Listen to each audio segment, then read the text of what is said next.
Bien, ¿qué tal? Buenas tardes. Espero que me estén escuchando. Vamos a comenzar la clase del día de hoy. Vamos a hacer un pequeño repaso de lo que vimos en la clase anterior.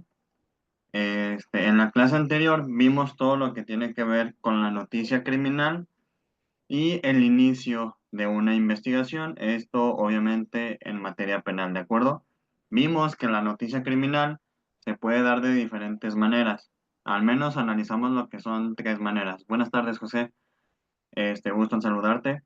Vimos lo que es al menos tres maneras en las que puede iniciar una carpeta de investigación, ya en este sistema acusatorio y oral, ¿no? Vimos lo que es una denuncia, vimos lo que es la querella y vimos a lo que se refiere el código cuando se señala lo que es el requisito equivalente, ¿de acuerdo? Repasamos lo que son las etapas del procedimiento. Recuerden, son la etapa de investigación, la etapa intermedia y la etapa de juicio oral. Vimos o recordamos cómo es que se divide cada una de estas etapas y más o menos de qué momento a qué momento constituye. En cuanto a las formas de inicio de la investigación, pues vimos lo que es la denuncia, vimos lo que es un delito de querella, un delito de oficio, vimos lo que es la denuncia anónima, vimos la obligación que existe de las y los ciudadanos de denunciar, vimos el contenido o los requisitos que debe de contener una denuncia, obviamente pues escrita o por comparecencia. Este,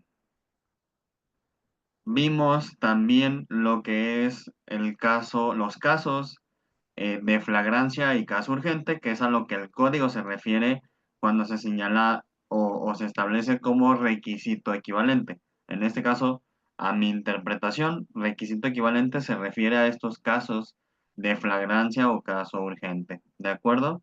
Vimos cuáles son los diferentes supuestos de la flagrancia, es decir, no solamente es un supuesto, sino que son varios, están en el artículo 146. Este, Vimos lo que es o definimos lo que es el caso urgente como aquella hipótesis en la que ya con una investigación un poco adelantada, integrada, se cuenta con datos de prueba, se puede ordenar la detención de una persona siempre y cuando se cumplan determinados requisitos que ya analizamos, ¿de acuerdo? Y vimos de manera breve lo que se hace después de la flagrancia o del caso urgente, que es una audiencia de control de detención, ¿de acuerdo? Toda la cuestión de audiencias la vamos a ver más adelante, ¿de acuerdo? Es decir, la maestría pues obviamente es para una especialización en juicios orales, pero pues obviamente los juicios orales comprenden todo tipo de audiencias dentro de un procedimiento penal, ¿no? Y en concreto vamos a ver la materia de cada momento procesal de una audiencia, pero más adelante. Ahorita estamos abordando cuestiones teóricas, es decir, sentando las bases de lo que va a ser, pues, el procedimiento penal, las bases que ustedes necesitan para saber la teoría de todo este proceso, ¿de acuerdo? Ahora bien, a mí me gustaría continuar el día de hoy, y como lo comenté en la clase anterior, con las formas en las que termina una investigación. Sí, yo sé que puede ser algo adelantado, pero la mayoría de estas formas de terminación de la investigación se dan en la primera etapa de la etapa de investigación, valga la redundancia, es decir, en la investigación inicial. A veces antes de que se realice el ejercicio de la acción penal, se da una de estas formas de terminación de la investigación, ¿de acuerdo? Ahorita lo vamos a analizar y vamos a analizar cada una de ellas, pero inclusive el propio Código Nacional de Procedimientos Penales establece antes estas formas de terminación de la investigación, antes de lo que pues representa o contempla ya todo lo que es, por ejemplo, de la etapa intermedia, de la etapa de juicio oral, más adelantado el proceso, ¿de acuerdo? Así que orgánicamente en el Código Nacional se definen antes lo que son las formas en las que termina una investigación, antes que el propio procedimiento ordinario. Entonces, vamos a analizar cada una de estas figuras, es lo único que vamos a ver el día de hoy. Y en la próxima clase vamos a ver lo que son, eh, a mi consideración, las formas alternas de terminación eh, de un procedimiento de naturaleza penal. es decir, las salidas alternas que contempla el mismo código y las formas de terminación anticipada de un proceso penal. Eso ya lo veremos la próxima clase, ¿de acuerdo? El día de hoy solamente vamos a ver lo que son las formas en las que termina una investigación. Y son cuatro, ¿de acuerdo? La primera es la facultad de abstención de investigar. La segunda es el archivo temporal. La tercera es el no ejercicio de la acción penal. Y la cuarta son los criterios de oportunidad. Vamos a desglosar cada una de estas figuras, la vamos a explicar, vamos a poner ejemplos y también vamos a establecer todo lo que tiene que ver con el sobrecimiento y al finalizar, vamos a hablar un poco de lo que es la famosa audiencia de control judicial o la famosa audiencia también comúnmente llamada como tutela de derechos, ¿de acuerdo? Que es básicamente la misma. Simplemente es un recurso que no está contemplado en el Código Nacional, no está nombrado como tal, como una audiencia, entonces es un recurso innominado o así se le menciona, pero es básicamente el contemplado en el artículo 258, ¿de acuerdo? Ahora bien, vamos a comenzar con la primera forma en la que puede terminar una investigación, es decir, una carpeta de investigación eh, que no se va a judicializar, que no se va a ejercitar la acción penal, no se le va a solicitar a un juez penal una fecha y hora para que se señale la primera audiencia inicial en razón de lo siguiente, ¿no? El artículo 253 del Código Nacional de Procedimientos Penales nos establece lo que es la facultad de abstenerse e investigar, ¿de acuerdo? Es una facultad exclusiva del artículo 253 que le confiere al agente del Ministerio Público. En este sentido, es al titular de Fiscalía de la agencia del Ministerio Público que tenga a su cargo la carpeta de investigación indistintamente el delito que fuese, pues es una facultad que el Código y la Constitución le confieren a la gente del Ministerio Público en determinados supuestos, ¿no? El artículo, y cito, dice, el Ministerio Público puede abstenerse de investigar. A mi consideración, aquí es donde ya se diferencian los dos supuestos en los que un ministerio público se puede abstener de investigar. El primero es cuando los hechos relatados en la denuncia, en la querella o en el acto equivalente no fueren constitutivos del delito. Vamos a desglosar cada uno de estos supuestos, y son dos. El primero, cuando los hechos relatados en la noticia criminal, por así llamarlo, no son constitutivos de delito. Para ejemplificarlo, digamos, yo soy un agente del Ministerio Público, me presentan una denuncia ciudadana, no anónima, una denuncia identificada por una persona, me relata una serie de hechos, circunstancias de modo, tiempo y lugar, pero yo al analizar la carpeta de investigación, la denuncia, o la noticia criminal, advierto que lo que me está manifestando no es constitutivo de ningún delito, es decir, aquí se realiza lo que es un ejercicio de tipicidad en el que yo estoy analizando una conducta que me están denunciando con a lo mejor apariencia delictiva, pero yo voy a realizar ese juicio de tipicidad para ver si los hechos que me están relatando en la noticia criminal que me están denunciando se encuadran perfectamente o se encuadran tal cual se menciona en algún delito, en algún supuesto, en alguna fracción de algún artículo del Código Penal, pues en este caso del Estado de Jalisco, ¿no? O en alguna ley especial que contemple delitos o en general en la ley sustantiva penal, ¿no? O sea, si este hecho que me están denunciando, yo al analizarlo, al leerlo, al tratar de encuadrarlo en algún tipo penal no se da así, yo puedo realizar esta facultad de abstención de investigar y en la práctica, o sea, materialmente, ¿cómo se realiza esto? Pues el Ministerio Público realiza, normalmente lo hacen los secretarios o actuarios del Ministerio Público, pero obviamente lo firma el agente del Ministerio Público, es un registro que como tal debe de denominarse así, un registro o alguna facultad de abstenerse de investigar, de abstención de investigar, en donde establece, obviamente, como ya lo hemos mencionado, conforme al artículo 14 de la Constitución mexicana, todos los actos de todas las autoridades pues tienen que estar debidamente fundados y motivados. Entonces, esta no es la excepción. En ninguno de estos supuestos que vamos a analizar es una excepción. Todos y cada uno y de ellos tienen que estar debidamente fundados y motivados. ¿Esto qué quiere decir? Se tienen que establecer los hechos que están denunciando, o al menos un resumen, o al menos la consideración de los mismos, y se tiene que establecer por qué esos hechos no encuadran con ningún delito, al menos de los que yo soy competente, o algún delito de los que establece el Código Penal. ¿Qué pasaría, por ejemplo, si a mí me denuncian, yo soy un agente del Ministerio Público de delitos patrimoniales, ¿no? Robo a casa habitación, fraude, etcétera, ¿no? Abuso de confianza, algún delito patrimonial. Pero recibo una noticia criminal de un delito, por ejemplo, de hechos de sangre. Pero esa no es mi agencia del Ministerio Público, no es la unidad de la Fiscalía. Entonces, ¿qué sucede? ¿La tengo que recibir o no? Yo considero que no son constitutivos de ningún delito patrimonial. Pero eso ya es una mera organización y estructura de la Fiscalía del Estado.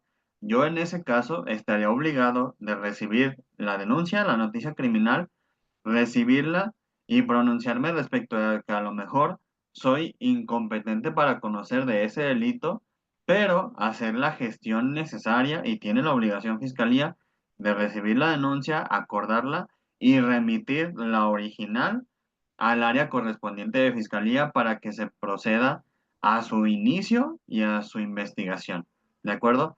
Ya el agente del Ministerio Público que sea competente, por ejemplo, en este caso de un delito de hechos de sangre, sí puede analizar otra vez los hechos y puede establecer si es el hecho denunciado constitutivo de algún delito o no.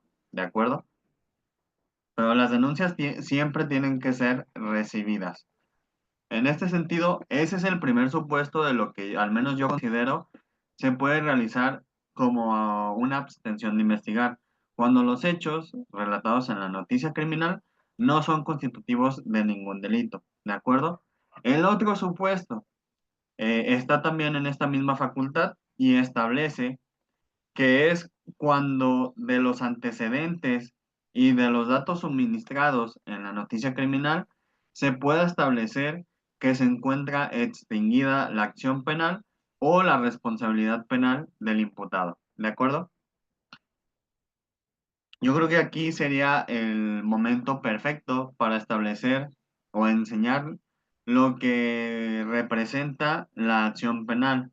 Aquí el artículo nos menciona que el Ministerio Público también se puede abstener de investigar una carpeta de investigación cuando en la misma, a lo mejor los hechos, sí, en este caso, sí son constitutivos de un delito. Soy competente, tengo la obligación de investigar, pero analizar la misma denuncia, yo establezco que la acción penal ya se encuentra prescrita. A eso se refiere este segundo supuesto, a cuando menciona que ya se encuentra extinguida la acción penal. A eso se refiere, a la prescripción de la acción penal. Y me gustaría remitirme que para efecto de lo anterior, hay dos diferentes supuestos en los que un delito puede prescribirse. Es decir, prescribe la acción penal. La acción penal que, o ese plazo de la prescripción de la acción penal, ¿qué es? ¿De dónde se saca, no? Pues al menos está en el Código Penal de Jalisco, es lo que vamos a analizar, obviamente porque estamos en el estado de Jalisco, ya el código de cada entidad federativa o el Código Penal Federal establecerán a lo mejor un término diferente de este plazo, ¿no? Pero por ejemplo, hay dos tipos de plazo, al menos en lo que es el Código Penal de Jalisco, el plazo de la prescripción del derecho de querella y lo que es el plazo de prescripción de la acción penal de manera genérica o para los delitos oficiosos. Son dos plazos diferentes. El primero está en el artículo 90 del Código Penal de Jalisco. Establece que el derecho del ofendido para presentar su querella por un delito, sea o no continuado o que pueda perseguirse, eh, pues en este caso por una querella, prescribirá en 6 meses. Es decir, por ejemplo, una persona que sufre, es víctima de un delito, por ejemplo, de amenazas, las amenazas son de querella, y lo denuncia 6 meses después de que sucedieron los hechos, digamos que sucedieron el 5 de octubre del 2024 y presenta su denuncia ahora, el 6 de mayo del 2025. En este sentido, ya transcurrieron aproximadamente 8 meses, 7, 8 meses, y conforme a lo que establece el Código Penal de Jalisco, ese delito ya estaría prescrito. Es decir, que aquí se actualizaría este segundo supuesto de la facultad de abstención de investigar en el sentido de que sí, a lo mejor los hechos denunciados sí son constitutivos de un delito, sin embargo, la acción penal para investigar ese delito y para procesarlo, iniciar una investigación, hacer actos de investigación y ejercitar la acción penal ya se encuentra prescrito, ¿de acuerdo? Es decir, ya no se puede, se encontraría prescrito, se actualizaría esta facultad y por ende la carpeta de investigación se realizaría pues esta abstención de investigar en razón de que ya se encuentra extinguida la acción penal. ¿De acuerdo? Ahora, el segundo plazo que establece el mismo código está concretamente en el artículo 92 del Código Penal de Jalisco y puede, bueno, 92 y 94. Puede ser de dos formas diferentes. Primero, el artículo 92 nos establece que la acción penal prescribe, esto ya refiriéndose a los delitos oficiosos, en un plazo igual al término medio aritmético de la sanción privativa de la libertad que corresponda al delito, aumentada en una cuarta parte más de ese término. Sí, ya sé que suena complejo, pero no es muy difícil de calcular, ¿de acuerdo? Y lo voy a enseñar muy claramente. Digamos que vamos a analizar un delito. Eh, ¿Cuál les gusta? El de violencia familiar. Déjenme recordar, está en el artículo 176 ter, si no mal recuerdo. Déjenme contemplar.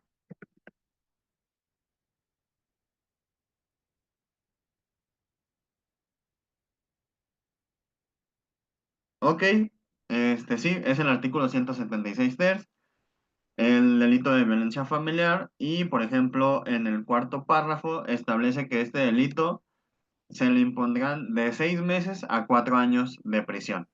Eso quiere decir que 6 meses es la pena mínima que se puede imponer y 4 años es la pena máxima que se puede imponer.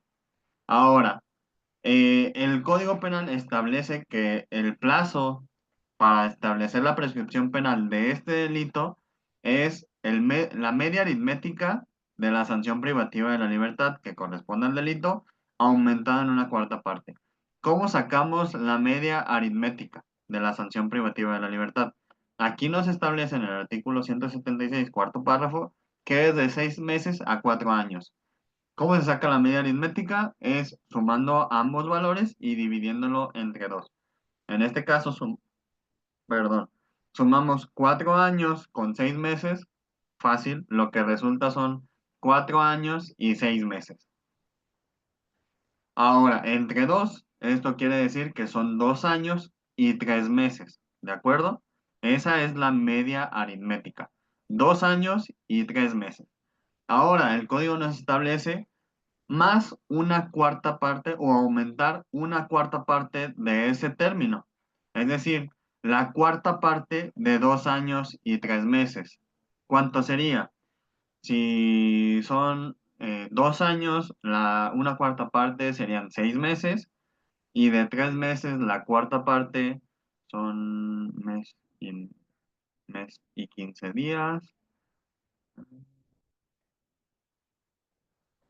Son días, 2 semanas. Sí.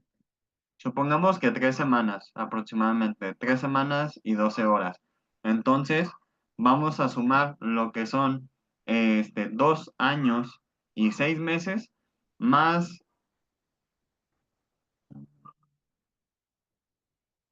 más 6 meses, 3 semanas y 12 horas. Ese es el cálculo correcto. Lo estoy haciendo todo con la mente. De todas formas, ustedes en algún momento pueden practicar. Yo lo recomendaría. Yo he practicado mucho este tipo de operaciones matemáticas para hacer bien el cálculo, ¿no? Yo normalmente lo hago a lápiz y a papel, a pluma. Ahorita, sinceramente, no tengo con qué. Lo estoy haciendo todo con la mente. Entonces, vamos a establecer que conforme a la operación matemática que nos establece el Código Penal, la prescripción del delito de violencia familiar, entendiéndose en que la pena mínima son de 6 meses, la pena máxima son 4 años, la media aritmética son 2 años y 3 meses, más una cuarta parte serían 2 años, 9 meses, 3 semanas y 12 horas. A lo que mis cálculos me dictan es eso. Y eso sería el término en el que, pues teóricamente, vencería el plazo de la acción penal, de la prescripción de la acción penal del delito de violencia familiar. Sin embargo, aquí el código, en el artículo 94 nos establece, es una regla general del Código Penal de Jalisco, nos establece que la prescripción de la acción penal nunca va a poder ser inferior a 3 años y 3 meses, en el caso obviamente de los delitos oficiosos. Es decir, por ejemplo, en este caso que estamos analizando el delito de violencia familiar, como la media aritmética son 2 años, 9 meses, 3 semanas y 12 horas, en realidad no va a aplicar este cálculo. Lo que va a aplicar es la regla genérica de 3 años y 3 meses. Es decir, y en el mismo supuesto, si una víctima nos denunciara el delito de violencia familiar después de 3 años y 3 meses de que ocurrieron los hechos, se actualizaría de nueva cuenta la facultad de abstenerse y investigar. Es decir, al analizar los hechos, el agente del Ministerio Público advierte que la acción penal ya está prescrita, puede realizar esta facultad. Realiza su registro con fecha, hora, fundamentado y motivado, analizando esta cuestión de la prescripción de la acción penal y abstenerse de investigar y mandar la carpeta al archivo, como se le menciona, ¿no? Esos son los dos supuestos en los que se establece o se puede realizar esta facultad establecida en el artículo 253 del Código Penal, del Código Nacional de Procedimientos Penales, ¿de acuerdo? Esa es la primera y son, al menos los que yo analizo, estos dos diferentes supuestos que se establecen en el mismo párrafo, básicamente. Obviamente, y reitero, toda resolución del agente del Ministerio Público siempre tiene que estar fundada y motivada. ¿Motivada a qué se refiere? En cuanto a los hechos, en cuanto a este análisis, por ejemplo, de la prescripción de la acción penal, y fundada citando los artículos, y no solamente citándolos, sino casi casi transcribiéndolos dentro de su determinación para que la persona que lo tenga que leer, pues tenga pleno conocimiento de lo que se está resolviendo. No es suficiente esos acuerdos de archivo temporal y de abstención de investigar que realizan a veces en fiscalía, que solamente es una hoja tamaño oficio, no establecen los hechos, no transcriben los artículos, solamente los mencionan y ya dicen, me abstengo de investigar por estos artículos. Y ya, no, esa a mi consideración, y lo sé porque yo he sido personal de la fiscalía, sé que eso puede ser impugnable y un juzgado de distrito en un amparo te puede indicar que esa determinación de una hoja de oficio toda cuachalota no es una resolución, no es una determinación debidamente fundada y motivada, ¿de acuerdo? Solamente como comentario y conforme a mi experiencia, ¿de acuerdo? Ahora, sigue la segunda forma en la que puede terminar una investigación, la más conocida en cuanto a la sociedad, la más utilizada verbalmente en fiscalía. Es decir, sea una intención de investigar o un archivo temporal, toda la gente dice, ay, se fue al archivo. Y ya, esa es la palabra como más utilizada, indistintamente del ejercicio que se realiza para terminar la investigación. Todos dicen, ah, ese fue el archivo. Pero realmente lo que es el archivo temporal es también una figura que está en el artículo 254 del Código Nacional de Procedimientos Penales y establece que esta es una facultad también exclusiva del Ministerio Público donde puede archivar temporalmente, quiero hacer énfasis en la palabra temporalmente, aquellas investigaciones en una fase inicial, es decir, que todavía no se ha ejercitado acción penal, no se ha llevado a la primera audiencia, en la que no se cuenten con los antecedentes, los datos suficientes o los elementos que puedan establecer la línea de investigación a seguir y que permitan realizar diligencias tendientes al esclarecimiento de los hechos que dieron origen a la investigación. ¿Esto qué quiere decir?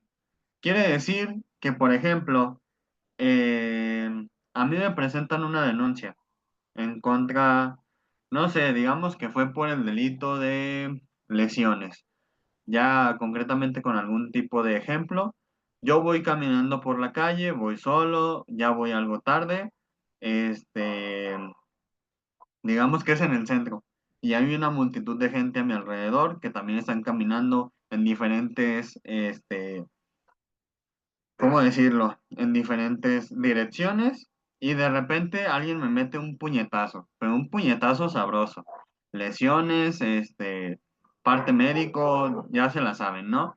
Un parte médico donde se establece pues ya las lesiones que tengo, supongamos que son lesiones simples, ¿no? Lesiones que no ponen en riesgo la vida y tardan menos de 15 días en sanar. Lesiones simples. Y por ejemplo, este, eh, sin embargo, pues las cámaras de C5 no sirven. Nadie a los alrededores alcanzó a ver concretamente quién fue quien metió el puñetazo. Yo tampoco lo vi, no hay cámaras y pues entre la multitud de la gente no se supo quién fue. Pero pues yo me siento realmente ofendido, agraviado y yo voy y presento mi denuncia y mi querella. Entonces, en este sentido, pues obviamente de analizar la denuncia se va a advertir que sí, que los hechos constituyen el delito de lesiones simples, pero no se va a contar, al menos con los antecedentes que yo exponga, no se va a poder establecer una línea de investigación a establecer, por ejemplo, la identidad del probable responsable, de la persona que posiblemente cometió el delito en mi agravio. ¿Por qué? Porque no hay cámaras, no hay un rostro, no hay una media afiliación de la persona, no hay un rostro, no hay nada de respecto de la persona que posiblemente me cometió el delito en mi agravio. En este sentido, y muchas carpetas de investigación, al menos en fiscalía y en mi experiencia, se archivan por este motivo, porque muchas veces no es posible identificar o realizar la identificación de la persona que posiblemente cometió el delito. ¿Por qué? Porque por la naturaleza de los hechos no se puede establecer. Entonces, aquí es donde procede este tipo de facultad donde el Ministerio Público puede archivar temporalmente la carpeta. Y esto temporalmente, como les comenté, hago énfasis porque no es un archivo definitivo, ¿de acuerdo? Aquí ya no estamos hablando, de hecho la figura del archivo definitivo ni siquiera existe dentro del Código Nacional de Procedimientos Penales. Es una práctica por parte de Fiscalía, derivado del tiempo que pasa cuando ya están en mucho tiempo en el archivo, las mandan a lo que es un archivo definitivo, ¿no? Pero realmente no funciona así. Podrían transcurrir meses, casi años, y si aparecen elementos o datos como para continuar la investigación, la fiscalía tendrá que otra vez reanudar la investigación, aperturarla o dejar sin efectos ese archivo temporal para continuar la investigación. Manejando el mismo supuesto, supongamos que una persona me contacta, un desconocido, me reconoce en la calle, me dice, oye, yo te vi cuando una persona te dio un puñetazo y yo estaba precisamente grabando ese día y pude grabar el rostro eh, bien de la persona que te golpeó, ¿no? Que cometió el delito en tu contra. Y vi cómo iba vestido y vi que se metió a determinada tienda y compró algo, ¿no? Supongamos, ¿no? De pura suerte. Obviamente esto es utópico. Y supongamos que la persona pagó con una tarjeta de crédito, ¿no? En la tienda o algo así. Ahí ya hay elementos, hay datos que si yo los proporciono otra vez en la carpeta de investigación, se puede como que dejar sin efectos ese archivo temporal y se reanuda la investigación para realizar las diligencias tendientes al esclarecimiento de los hechos. Y ya, pues, supongamos que de puro milagro, sí se logra dar con la identidad de la persona, y ahí ya estaríamos hablando de otra cuestión, que es lo de la integración y que vamos a ver posteriormente. Aquí estamos analizando el supuesto o los supuestos en los que se puede dar este tipo de archivo temporal, ¿de acuerdo? Hay muchos otros supuestos, pero a grandes rasgos creo que es eso. Cuando no se cuenta con los elementos suficientes para continuar con la investigación. Es decir, la investigación está pausada, por así decirlo, pero no quiero que se vayan a confundir con otro tipo de términos como lo es la suspensión del proceso, ¿de acuerdo? Que lo vamos a ver posteriormente. Aquí es cuando el Ministerio Público no tiene más para investigar y no tiene lo suficiente como para realizar una judicialización para ejercitar acción penal, ¿de acuerdo? Es decir, la carpeta en esta facultad va a continuar archivada de manera temporal hasta que se obtengan esos datos que permitan continuarla con el fin de ejercitar acción penal. Supongamos, el mismo caso, ¿no? Supongamos que el mismo caso, me golpean y todo, no se logra identificar al imputado y la carpeta está en archivo temporal. Pero yo sigo aferrado a que se ejercite acción penal porque pues yo soy aferrado, ¿no? Y propongo todavía a más testigos, que sí, que a lo mejor me pueden dar una media afiliación, una fisionomía de la persona que me agredió, pero no aportan datos como para su identificación plena. Entonces, aquí estamos hablando de que se va a desarchivar, por así decirlo, cuando los datos permitan continuarla para la finalidad, que es ejercitar acción penal. Si la vamos a aperturar o únicamente para realizar, por ejemplo, más entrevistas de testigos que me van a decir exactamente lo mismo que otros testigos, pues entonces realmente no es viable procedimentalmente, objetivamente, pues reaperturar la investigación, ¿de acuerdo?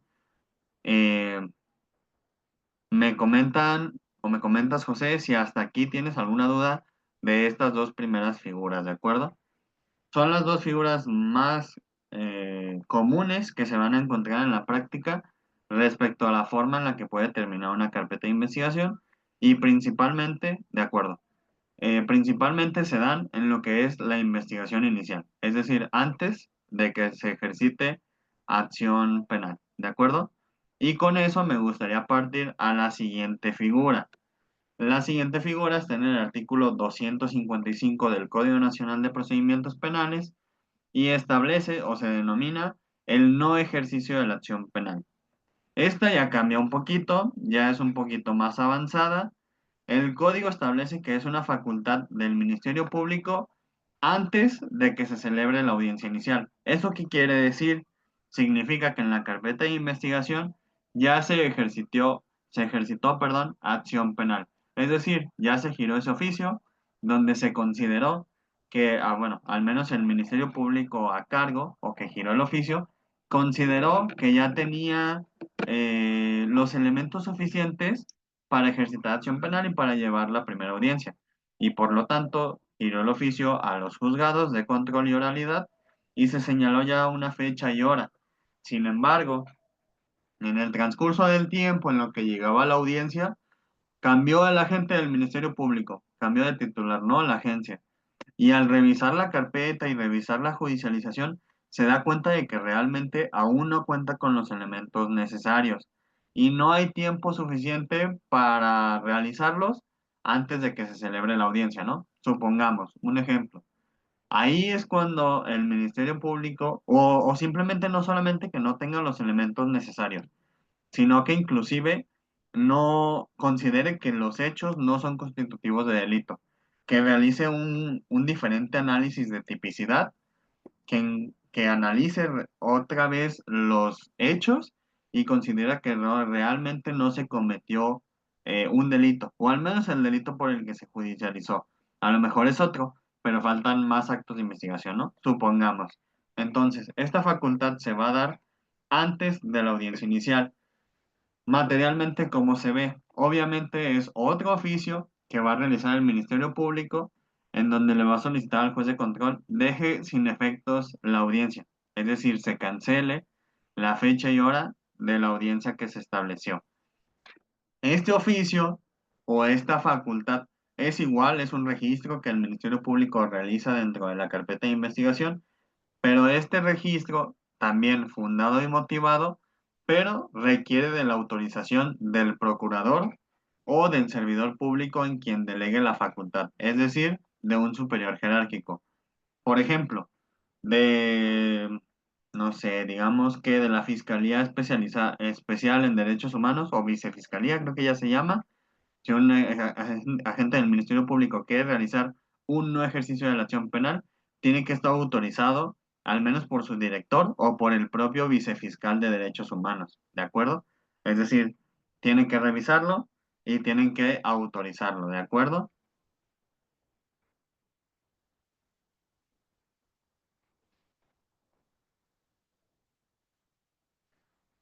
Esta misma figura, el no ejercicio de la acción penal, se va a decretar o se va a realizar por parte del Ministerio Público con autorización de su superior cuando los antecedentes del caso le permitan concluir que en el caso concreto se actualiza alguna de las causales de sobrecimiento. Aquí es donde vamos a empezar a analizar lo que es el sobrecimiento, porque aquí ya comienza el Código Penal a mencionarlo como tal. Es decir, si se actualiza a consideración del Ministerio Público que existe una causal de sobrecimiento, después de que se judicializó la carpeta y antes de que se celebre la audiencia inicial, va a proceder este no ejercicio de la acción penal. Y para ello tenemos que analizar primero lo que es el sobrecimiento. De aquí nos tenemos que saltar hasta lo que es el artículo 327 del Código Nacional de Procedimientos Penales. Y es este artículo el que nos establece diferentes causales en los que se establece o se puede realizar, se puede actualizar, perdón, el sobrecimiento. Son 10 diferentes causales, pero las vamos a abordar de manera breve y general, ¿de acuerdo? El primero es establecer que el hecho no se cometió.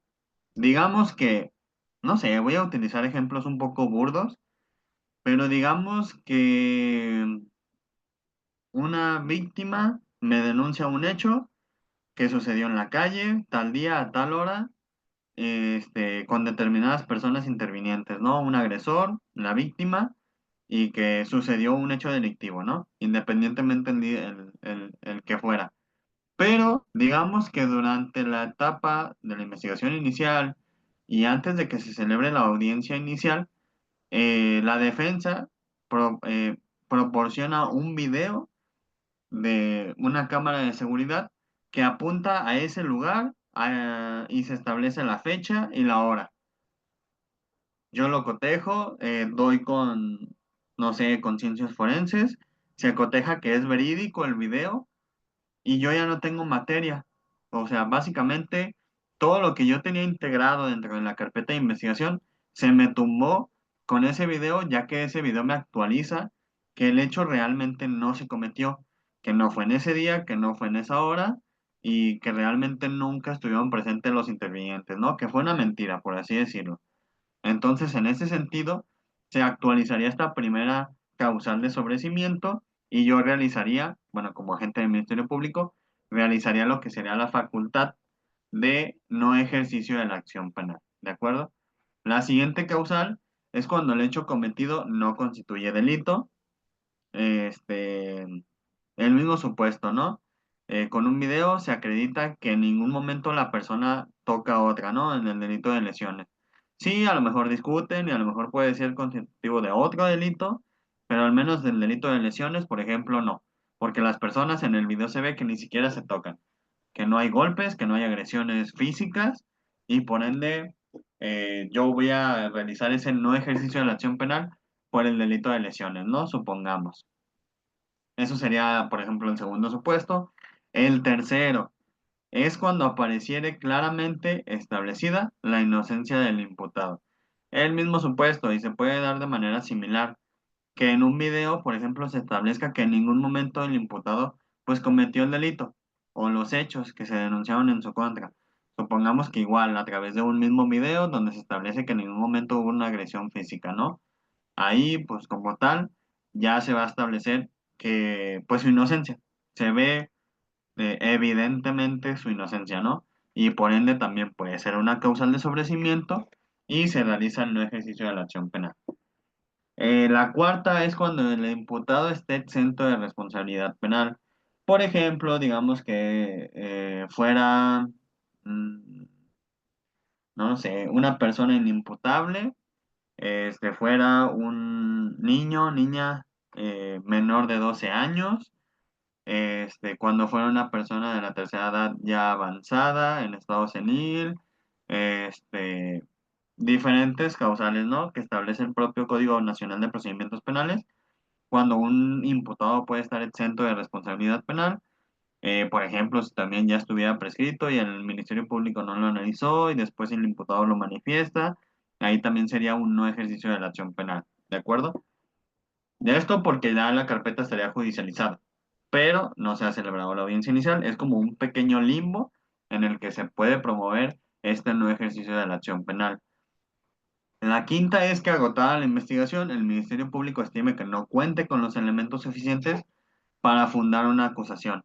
Es decir, esto ya es un poco más adelante, digamos que ya se celebró la audiencia inicial, inclusive que se dictó un auto de vinculación a proceso y que ya está en la etapa de investigación complementaria, pero sigue siendo la etapa de investigación. Entonces, supongamos que antes de la acusación los actos de investigación o los datos de prueba a los que se iban a llegar durante la etapa de la investigación complementaria no se dan, no se cuentan con ellos y por ende el Ministerio Público dice, no, pues es que no tengo los elementos de datos de prueba suficientes para formular acusación. Eso lo vamos a ver más adelante. La acusación se formula primero de manera escrita. Entonces, ahí ya es una facultad del Ministerio Público también realizar el no ejercicio, ¿de acuerdo? La sexta es la extinción de la acción penal por alguno de los motivos establecidos por la ley, lo que ya analizamos como el plazo de la prescripción de la acción penal. La séptima es una cuestión meramente legislativa, por ejemplo, que una ley o una reforma derogue el delito por el cual se sigue el proceso. Digamos que una reforma al Código Penal de Jalisco establece que el delito de lesiones simples ya no es delito. Ya las personas ya se pueden golpear mutuamente y unas a otras mientras las lesiones no sean calificadas, ¿no? Pero las lesiones simples ya fueron derogadas. Entonces, pero yo ya tenía una audiencia en la que estaba esperando fecha y hora para la audiencia inicial por el delito de lesiones simples.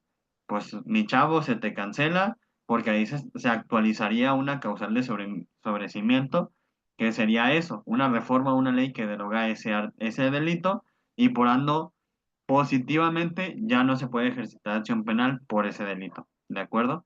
Porque como recordarán, en el artículo 14 se establece pues esa taxatividad de la ley en la que se tienen que investigar y procesar delitos tal cuales se establezcan en una ley exactamente aplicable, ¿de acuerdo? La número 8 es cuando el hecho fue materia de un proceso penal en el que ya se dictó una sentencia firme respecto del imputado. Esta no es muy compleja, es por ejemplo, y va de la mano con el principio de prohibición de doble enjuiciamiento, en el que una persona no puede ser enjuiciada y sentenciada por el mismo hecho en dos procesos penales diferentes, ¿de acuerdo? Y la novena es, por ejemplo, la muerte del imputado. No es un supuesto muy complejo. Digamos que yo tengo una denuncia en contra de otra persona, pero esa persona en el proceso, antes de que se celebre la audiencia inicial, fallece. Y entonces la carpeta de investigación pues se queda sin materia, ¿no? ¿Contra quién se va a formular imputación? ¿Contra quién se va a ejercitar acción penal? ¿Contra un muerto? ¿Contra un espíritu? ¿Contra las cenizas o el cadáver? No. La materia de la acusación, de la imputación, pues ya se queda sin sustento al fallecer la persona. Ya sea pues lamentablemente sea una privación de la vida, o sea una muerte natural, o un accidente, o cualquiera que fuera la causal, pues si la persona ya está muerta, ya obviamente no procede ejercitar acción penal contra la persona y no se podría llevar lo que es un proceso penal. Ya no habría materia pues para ser responsable una persona que ya está muerta por la comisión de un delito, ¿no? O por obvias razones. Y pues hay una fracción décima que establece el mismo Código Nacional que menciona como todos los demás casos que se contemplen en el código, ¿no? Pero realmente es algo ambiguo, no se establece tal cual, pues cuáles son estos demás casos. Esto ya es a consideración y obviamente estudiando lo que es pues el Código Nacional de Procedimientos Penales. Ahí sí yo les recomendaría un poco de ser un poco autodidactas en el sentido de ponerse a leerlo de vez en cuando y ustedes mismos pueden advertir cuáles son estos demás casos que la ley los dispone, ¿de acuerdo? Ahora vamos a ver un poco de los efectos de lo que es el sobrecimiento. No muy complicado. Tiene efectos de una sentencia firme absolutoria. Es decir, si un ministerio público, a su consideración, se actualiza alguna de estas causales de sobrecimiento y realiza el no ejercicio de la acción penal, o inclusive el sobrecimiento también se puede dictar por parte de un juez en una audiencia. Supongamos que ya hay un proceso penal, hay un auto de vinculación a proceso y es la etapa intermedia. Hay una cita para la audiencia intermedia, pero antes de la audiencia, pues ya la defensa presenta el acta de defunción de la persona imputada, ¿no? O vinculada a proceso, o bueno, ya en ese momento acusada. Pero pues ya con el acta de defunción presentada ante el juzgado, pues el juez en audiencia va a establecer que se actualiza la fracción número novena del artículo 327 y por ende se dicta el sobrecimiento pues del proceso penal, porque como la persona ya está muerta, pues ya no se puede continuar con el proceso y por ende dicta el sobrecimiento. Ese sobrecimiento tiene calidad de una sentencia firme absolutoria, es decir, termina con el proceso de tajo, ¿de acuerdo? Ahora, se establece también como característica eh, que pone fin al procedimiento en razón o en relación al imputado en cuyo favor se dicta. Por ejemplo, supongamos que es la fracción número 3, ¿no? Del Código 327. Apareciere claramente establecida la inocencia del imputado. Pero en el proceso penal realmente son dos o más imputados. Pero esa causal de sobrecimiento se dicta solamente sobre un imputado, sobre el que se aparece su inocencia claramente. En este sentido, los efectos también del sobrecimiento van a establecer que se prohíbe una nueva persecución penal por el mismo hecho y en contra de ese imputado en cuyo favor se había dictado el sobrecimiento, así como también se separan o se detienen todas las medidas cautelares que se le hayan puesto al imputado. Esto ya hablando después, por ejemplo, de lo que es la audiencia inicial, ¿de acuerdo? Pero esos son los efectos a grandes rasgos del sobrecimiento. Ahora, como lo estábamos ejemplificando, el sobrecimiento puede ser de dos maneras. Puede ser total o puede ser parcial. Esto conforme al artículo 329 del Código Nacional establece que el sobrecimiento es total cuando se dicta en cuanto a todos los delitos y a todos los imputados, ¿no? Supongamos el mismo supuesto.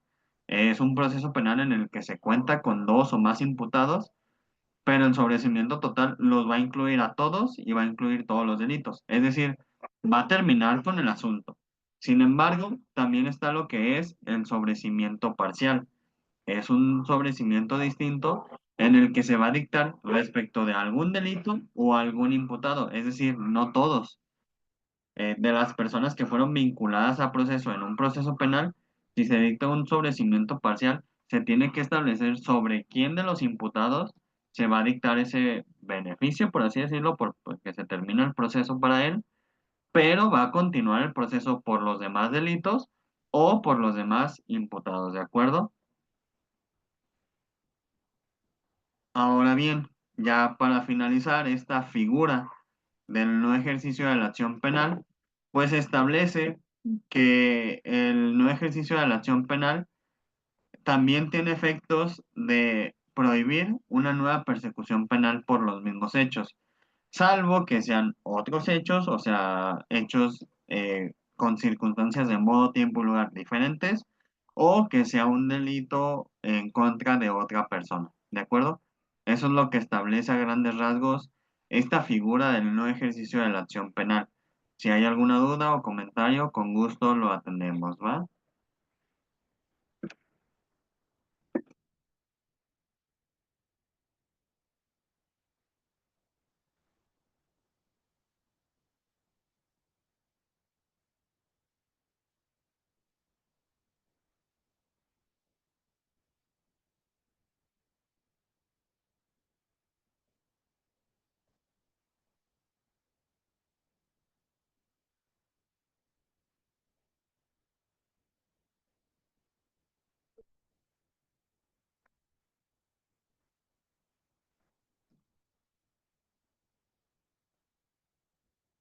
Bien, la última forma en la que puede terminar una investigación. Investigación, no proceso, ¿de acuerdo? Ahorita analizamos lo que fue el sobrecimiento y si el sobrecimiento puede terminar la investigación o también puede terminar lo que es el proceso ya penal iniciado ante un órgano jurisdiccional. Pero aquí también vamos a analizar lo que son los criterios de oportunidad. Vienen a partir de lo que es el artículo 256 del Código Nacional y pues tiene varios puntos interesantes, ¿no? Primero, tienen que darse obviamente iniciada una investigación. Se tiene que realizar un previo análisis objetivo de lo que son los datos de investigación, es decir, de lo que obra dentro de la carpeta de investigación, y es una facultad también del agente del Ministerio Público que también tiene que ser autorizado por el procurador o por el superior jerárquico del Ministerio Público, en donde puede abstenerse de ejercer la acción penal con base en la aplicación de estos mismos criterios de oportunidad, que son varios, ¿de acuerdo? Y en este sentido, pues solamente van a ser procedentes estos criterios de oportunidad cuando se le haya reparado o garantizado los daños causados a la víctima u ofendido. Pero concretamente, los criterios de oportunidad son procedentes en diferentes supuestos, ¿no? Y lo vamos a analizar cada uno de estos. El primero es que se trate de un delito que no tenga una pena privativa de la libertad, que tenga una pena alternativa o que tenga una pena privativa de la libertad cuya punibilidad máxima sea de 5 años de prisión, siempre y cuando el delito no se haya cometido con violencia. ¿De acuerdo? Digamos a lo mejor robo simple, sin violencia, no fue un asalto, fue un simple robo por la cuantía de lo robado, no excede 5 años de prisión. Se puede aplicar lo que es este criterio de oportunidad, se le reparan los daños a la víctima y aplica este criterio de oportunidad donde el Ministerio Público va a solicitar pues el criterio de oportunidad y que ni siquiera se celebre la audiencia inicial, ¿de acuerdo? Con base a este criterio de oportunidad. El segundo es cuando se trate de delitos de contenido patrimonial cometidos sin violencia sobre las personas o de delitos culposos, siempre que el imputado no hubiera actuado en estado de ebriedad, bajo el influjo de narcóticos o de cualquier otra sustancia que produzca efectos similares. Supongamos, por ejemplo, de un accidente vial, no fue un delito culposo, a lo mejor sí, fue negligente, no estamos hablando aquí de, de la causal de sobrecimiento de un mero accidente, cometido sin dolo ni culpa. No, aquí sí hubo negligencia, sí iba a lo mejor a exceso de velocidad, pero obviamente no fue un delito patrimonial cometido sin violencia y tampoco estaba borracho, no estaba drogado, ni tampoco bajo los efectos de otra sustancia, ¿no? Simplemente pues un accidente, cometió daño en las cosas, supongamos a una casa, este, sí, pues sí, se cometió un delito, fue un delito culposo, pero pues puede operar este criterio de oportunidad, en donde sí se cuentan con los elementos suficientes para ejercitar acción penal, se encuentra ya la fecha para la audiencia inicial, pero se aplica este criterio de oportunidad, se le da oportunidad a la persona imputada o vinculada a proceso de reparar los daños y se aplica este criterio de oportunidad y se deja sin efectos el ejercicio de la acción penal. ¿De acuerdo? Ese es el segundo supuesto. El tercero es que cuando el imputado haya sufrido como consecuencia directa delictivo un daño físico o psicoemocional grave, o cuando el imputado haya contraído una enfermedad terminal que torne notoriamente innecesaria y desproporcional la aplicación de una pena.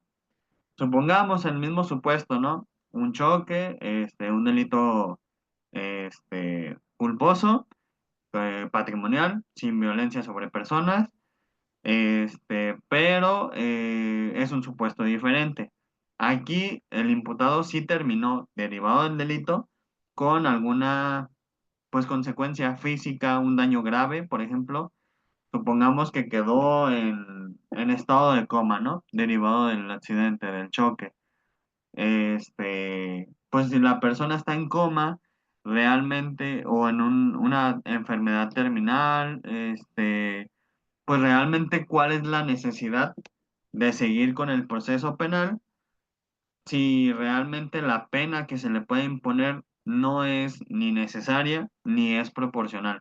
La persona pues ya tiene una consecuencia material, no legal, una consecuencia material, pues ya grave, en su vida, en su persona, que hace pues innecesaria e innecesario continuar con lo que es un proceso penal y se aplicaría lo que es este criterio de oportunidad para que se deje sin efectos el ejercicio de la acción penal. ¿De acuerdo? Aquí ya es diferente, aquí ya no te está estableciendo pues que se le reparen los daños a la víctima. Si realmente la persona no tiene familia, no tiene herencia, otras cuestiones, pues realmente cómo va a reparar los daños, ¿va? El cuarto es cuando la pena o medida de seguridad que pudiera imponerse por el hecho delictivo carezca de importancia en relación a la pena o medida de seguridad ya impuesta o a la que podría imponerse por otro delito por el que esté siendo procesado con independencia del fuero, ¿no? Aquí, por ejemplo, digamos que una persona está siendo procesada, por el delito de, ¿qué les parece? Algo grave, una tentativa de homicidio, pero dadas las circunstancias del proceso, la persona lo está siguiendo en, ¿qué les gusta? Arresto domiciliario, ya no es prisión preventiva, está en arresto domiciliario porque han pasado pues más de 2 años de ese proceso, y está en arresto domiciliario o localizadores, geolocalizador, pero pues obviamente pues es un proceso mucho más trascendente, al menos para lo que sería la sociedad, el proceso de un delito de tentativa de homicidio y tiene otro proceso por contra la dignidad de las personas, un delito que no es grave, y que realmente pues hace innecesario o pues así lo establece fríamente el código, carece de importancia.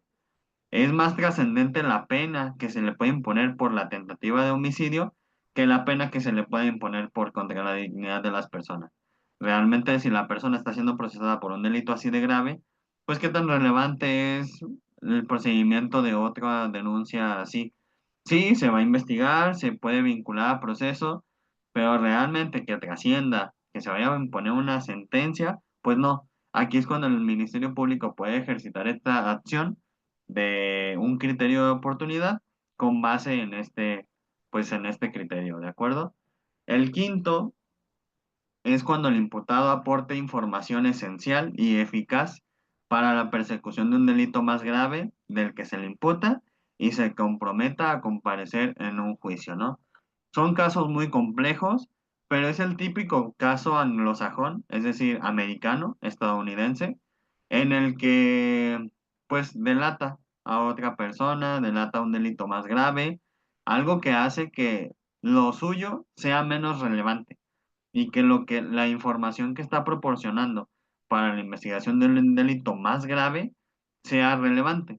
Y entonces se le aplica este criterio de oportunidad con base, esto para esto sí tiene que, pues hay varios requisitos, ¿eh? Por ejemplo, para este criterio de oportunidad, pues la persona tiene que comprometerse primero a dar la información. Tiene que ser información verídica, tiene que ser información que sí sirva en la investigación de otro delito y también el imputado tendría que comprometerse a declarar en una audiencia de juicio oral como testigo o para, pues sí, para verificar dicha información, ¿de acuerdo? No es como que Fiscalía pueda sacarse este tipo de información pues de la nada, ¿no? O con base en tortura o otras cuestiones ilegales, ¿no? No, aquí se supone que la información se obtuvo de manera lícita, es decir, a través de este criterio de oportunidad, y pues la persona que la ha proporcionado tendrá que declarar en una audiencia de juicio, ¿de acuerdo? Pero pues es el típico caso. Y ya pues aplicaría el criterio de oportunidad para este imputado con base en este criterio, ¿va? La sexta y última es cuando, a razón de las causas o circunstancias que rodean la comisión de la conducta punible, resulte desproporcionada o irrazonable la persecución penal. ¿De acuerdo? Aquí, por ejemplo, pues, digamos que un delito de contra la dignidad de las personas, este, se establece, pues no hay un monto de una reparación del daño, nomás son cuestiones meramente morales o subjetivas las que se están pues persiguiendo en un proceso penal. Aquí es cuando ya el Ministerio Público podría realizar o aplicar este criterio de oportunidad con base en un análisis pormenorizado de que realmente se está perdiendo más tiempo y dinero por parte de las instituciones públicas en la persecución de este tipo de asuntos. Se está destinando más dinero, más recursos personal, recursos materiales, económicos, en un asunto que no tiene realmente tanta trascendencia y que realmente la pena que se puede imponer a la persona, pues es desproporcionada, es irracional, es casi casi innecesaria y por ende puede aplicar también este criterio de oportunidad, ¿de acuerdo? Ahora, este tipo de criterios de oportunidad tienen sus excepciones, no proceden en los delitos contra el libre desarrollo de la personalidad, no procede en el delito de violencia familiar, en los delitos fiscales o en los delitos en los que el interés público se ve gravemente afectado, ¿de acuerdo?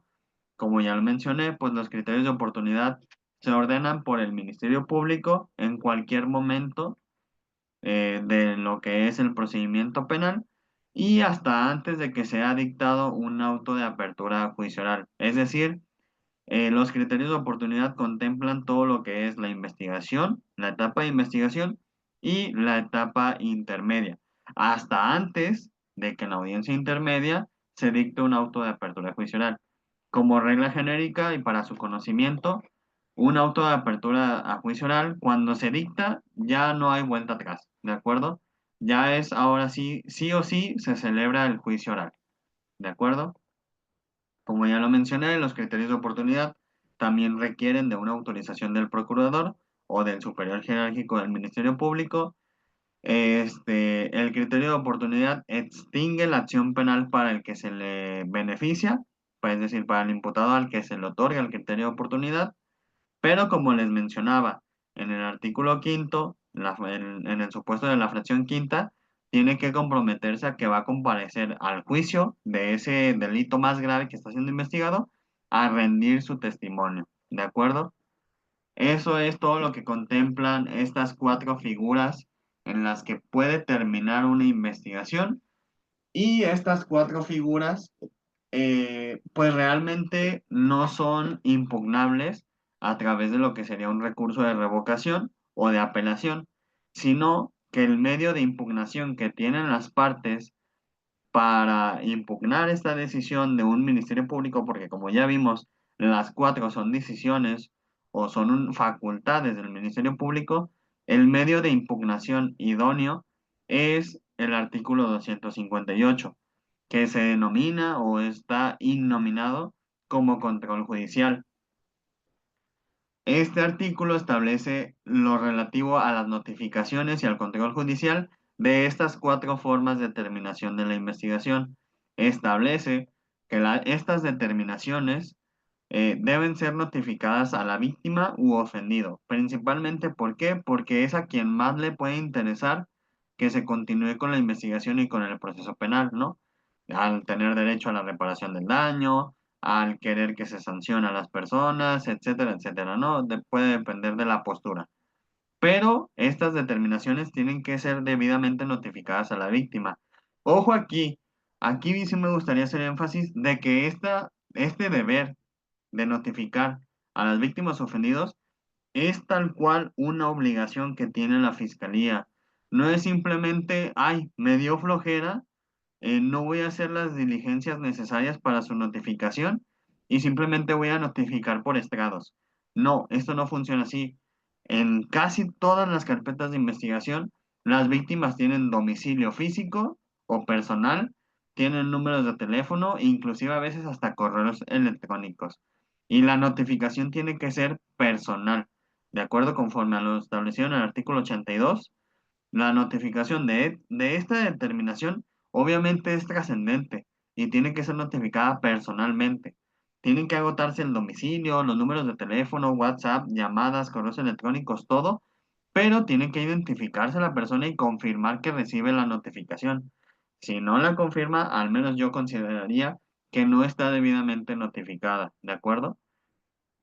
Ya cuando se agotan todos estos medios y realmente y físicamente no es posible notificar a la víctima, digamos, porque se cambió de país, cambió de número, todo, y realmente no hay cómo localizarla, pues entonces ahora sí sería procedente, por ejemplo, la notificación por estrados, ¿no? Pero bueno, estas son las diferentes maneras en las que se puede notificar. Se establece que estas determinaciones tienen que ser notificadas a la víctima. Y la víctima u ofendido puede impugnar ante el juez de control dentro de los 10 días posteriores a su notificación. Es decir, a mi consideración son días hábiles. Entonces, supongamos que el día de hoy me notifican un archivo temporal en una carpeta de investigación que tengo. A partir de hoy tengo 10 días hábiles para impugnar dicha decisión. Es decir, tengo 10 días para hacer un escrito en donde yo le solicito a un juez de control, perdón, señale una fecha y una hora para una audiencia de control judicial o de tutela de derechos, ya que yo como víctima, asesorado debidamente de un asesor jurídico particular o público, no estoy de acuerdo con la determinación del Ministerio Público y la pretendo impugnar y obviamente que se revoque y a lo mejor que se reanude la investigación o que se deje sin efectos un criterio de oportunidad o un no ejercicio de la acción penal. ¿De acuerdo? Esa obviamente va a ser siempre, casi siempre, la pretensión. El juez de control, pues en este sentido, al recibir esta solicitud, va a convocar en este caso las partes serían víctima o ofendido y asesor jurídico y la fiscalía. Esas serían las partes en una audiencia de tutela de derechos. Se abre el debate conforme a quien haya solicitado la audiencia primero y se va a decidir en definitiva. Es decir, ¿qué significa decidir en definitiva? Significa que recurso alguno, o al menos recursos ordinarios. Los recursos ordinarios, y lo vamos a ver después en otra clase, son el recurso de revocación, la queja y la apelación. Entonces, esta decisión de un juez de control sobre si le da la razón a la víctima o ofendido o le da la razón a la fiscalía, puede ser, no admite recurso alguno. Sin embargo, pues ya en la práctica yo he visto que sí promueven un amparo, un medio de impugnación extraordinario que no está en el Código Nacional, pero pues se puede promover un amparo, ¿no? Para ver la legalidad y constitucionalidad de la decisión del juez de control. Y ya por último, como comentario, en caso de inasistencia a la audiencia de la parte que impugnó, se declara sin materia pues la solicitud, ¿de acuerdo? Es decir, por ejemplo, si la víctima ofendido solicita esta audiencia en el plazo correspondiente, fundada y motivadamente, bueno, no es una obligación de la víctima, pero lo solicita en tiempo y forma y se señala fecha, hora, se llega el día, pero la víctima no acude a la audiencia. En ese sentido, el juez de control va a decretar pues, la inasistencia de la parte peticionante y va a cerrar la audiencia sin mayor resolución, ¿de acuerdo? Pues obviamente esta audiencia es a petición de parte. Si tú la solicitas, pues tú tienes que ir, tienes que establecer los motivos por los cuales estás solicitando el control judicial y pues en general eso es todo, ¿de acuerdo? Este mismo recurso, la audiencia de tutela de derechos o control judicial, muchas veces no solamente es utilizada para las formas de terminación de investigación. Durante la investigación inicial y complementaria, y control judicial, también es solicitada para omisiones o decisiones en general del agente del Ministerio Público, ¿no? Digamos que un agente del Ministerio Público por sus tanates yo le solicito como víctima copias de toda mi carpeta de investigación. Es un derecho que yo tengo derecho a acceder a la carpeta, tengo derecho a copias gratuitas, pero el Ministerio Público por sus tanates decide que no y me contesta mi solicitud de copias que no al lugar y que no me las va a dar.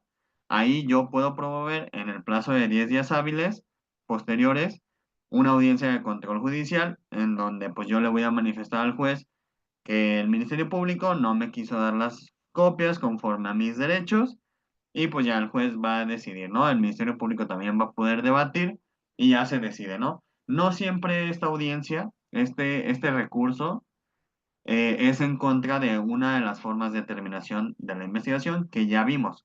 Muchas veces es por omisiones también en la investigación o decisiones de la fiscalía, ¿de acuerdo? Ah, si hay alguna duda o comentario hasta aquí de este tema, lo puedo ver en el grupo, en el chat. Si no, por lo pronto eso sería todo el día de hoy. Lo vamos a dejar hasta aquí. Esas fueron las formas en las que puede terminar una investigación, ya sea durante la etapa de investigación o la etapa complementaria, y el recurso que procede formas de terminación de la investigación. Esto pues ya es un poco más adelantado al proceso. Menciono incluso términos que a lo mejor todavía no hemos visto y no hemos definido, pero es importante que lo sepan porque en la práctica pues se da demasiado. Y con esto creo yo que ya pueden tener una noción general, a lo mejor de manera breve, pero de lo que es pues la forma en la que se puede terminar una investigación y como comúnmente se le conoce, ¿no? En la práctica de la carpeta de investigación ya se mandó a archivo, ¿no? Pues puede ser por una de estas diferentes hipótesis, ¿de acuerdo? Si no hay dudas o preguntas, eso sería todo de mi parte. La próxima clase vamos a ver puede que no alcancen una sola clase, pero vamos a ver lo que son las salidas alternas y la forma de terminación anticipada del proceso, ¿de acuerdo? Que son diferentes a lo que vimos hoy. Quédense con eso. Si no hay dudas o preguntas, eso es todo por hoy. Que tengan una excelente semana y nos vemos el próximo martes a las 7 de la noche, ¿de acuerdo? Hasta luego, José. Nos vemos el próximo martes. Buena semana. Hasta luego. Igual, descansan.